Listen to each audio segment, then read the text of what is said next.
Devendra Fadnavis on home turf, Nagpur. His first visit after almost a week after the communal riots broke out in the city.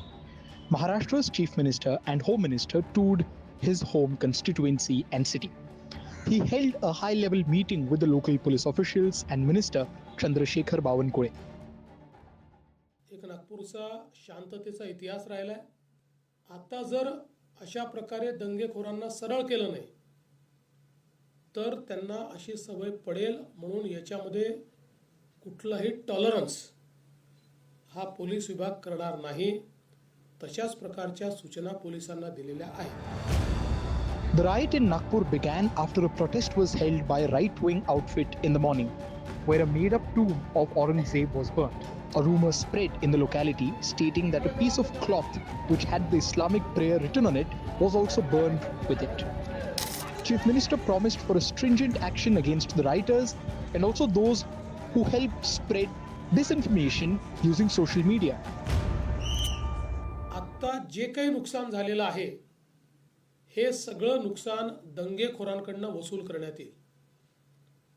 त्याची सगळी किंमत काढली जाईल आणि ते दंगेखोरांकडून वसूल केलं जाईल आणि दंगेखोरांनी ते पैसे भरले नाहीत तर त्यांची प्रॉपर्टी विकली जाईल.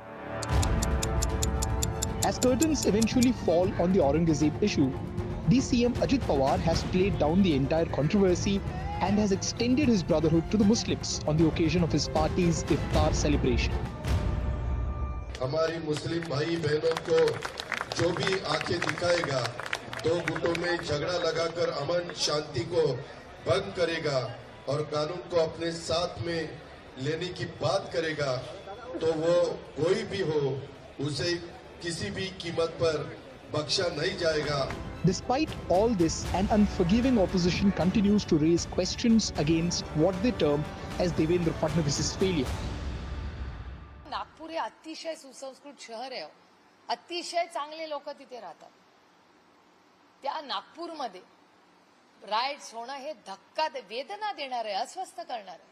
खूप दुर्दैवी आहे आणि खरंच म्हणजे एवढं मोठं मॅन्डेट या सरकारला मिळालेलं असताना गेल्या 100 दिवसात क्या पाया तुमने? सिर्फ क्राइम बढ़ा है. यही तुम्हारा 100 दिन का रिपोर्ट कार्ड है. Chief Minister and Home Minister of Maharashtra Devendra Fadnavis toured his own city and has promised for extensive investigation in the Nagpur case. As we speak, 104 individuals have been identified. Out of them, 12 are underage and the rest 92 have been arrested. But who done it question still remains. Who exactly was behind these communal riots on 17 March in Nagpur is still a mystery. With senior camera person Rajendra Dyarkar, this is Anuj Raith reporting for NDTV from Mumbai.